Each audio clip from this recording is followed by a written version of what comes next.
तारांकन अध्याय 1। बचपन की शरारतें। तारांकन गांव के छोटे से घर में अमित और उसकी बहन रीमा रहते थे। बचपन से ही दोनों एक दूसरे के सबसे अच्छे दोस्त थे।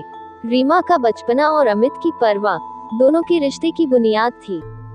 बारिश के दिन वे कागज की नाव बनाकर तालाब में तैराते और पतंगों के मौसम में अमित अपनी छोटी बहन के लिए सबसे सुंदर पतंग खरीदता। रीमा को डरावनी कहानियां सुनने का शौक था और अमित उसे अंधेरी रातों में मजेदार कहानियां सुनाकर हंसाता।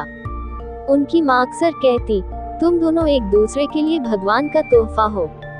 तारांकन अध्याय 2। मुश्किलें और एकजुटता। तारांकन समय बीता और परिवार पर आर्थिक तंगी का साया छा गया।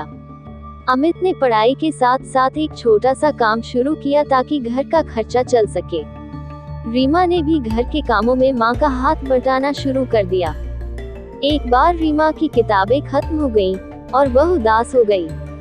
अमित ने अपनी छोटी बहन की यह उदासी देखी और बिना उसे बताए अपनी कुछ किताबें बेचकर रीमा के लिए नई किताबें खरीद लाया।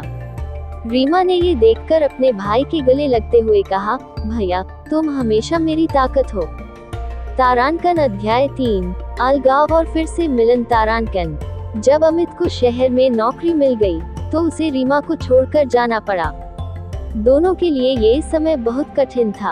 हर रविवार को अमित रीमा को चिट्ठी लिखता और रीमा बेसब्री से उन चिट्ठियों का इंतजार करती। वे एक दूसरे की छोटी छोटी बातों को याद करके रोते और फिर खुद को मजबूत करते। कुछ सालों बाद अमित ने रीमा की पढ़ाई पूरी करने के लिए उसे शहर बुला लिया।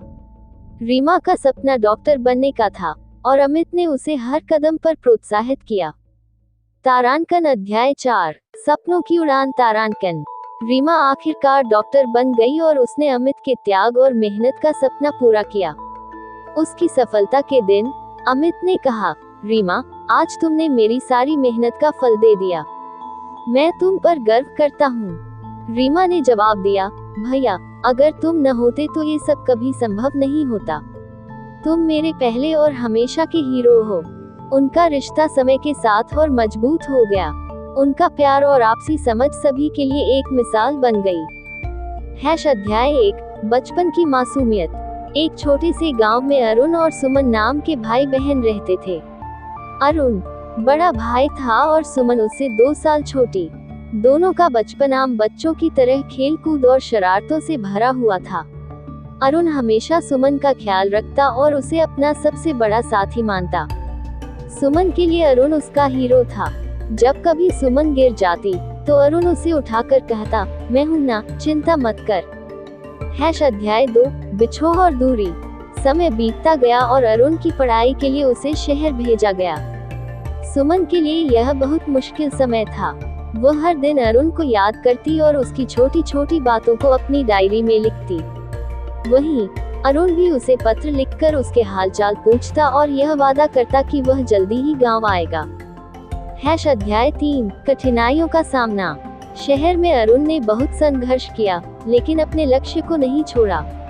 दूसरी ओर सुमन गांव में हर तीज त्योहार पर अरुण को मिस करती।